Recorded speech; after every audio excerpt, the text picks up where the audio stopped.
this section, what you will going to learn how to draw support and resistance. So I choose tradingview.com and search for the index. Basically Nifty is, which is one easily identify for the peoples. And next I will choose for the time frame. For the intraday players, 1 hour or 30 minutes is enough. And positional traders choose for 4 hours.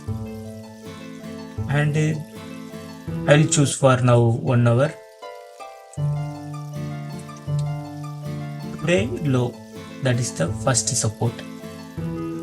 And second support, which is previous day, second, third candle, which is end of the section, that is third candle is there, that one. And third support, previous day low.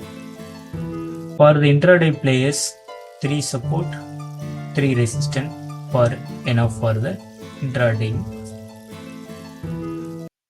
And resistance I will draw, which is today high 24,336. And second, there is gap for the today high to today low. There is huge gap, but we cannot take the entry for the intraday players. So what do I have to do? There is resistance in between, another one candle is there. So I will choose one which is big candle, seller take off the second, that one filled the candle. That one candle I will choose for the second resistance. That is the one, the first resistance. Today high is the second resistance. And third resistance for 2 days ago, 24,500.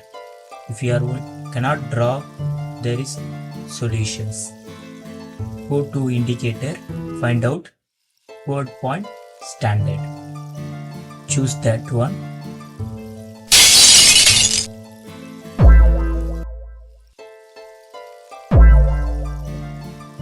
And change there is setting need to be changed. There is 15 minutes defaultly. We will choose 14 days. Not minute, 14 days. Okay, then click OK. You can find out pivot point P. That one's the first support. And second support, which is previous day low. Third support, you can easily draw S1, S2. And the same thing, resistance R1, R2, R3. This type easily you can draw the support and resistance. If you are like, share and comment and subscribe. Thank you for watching.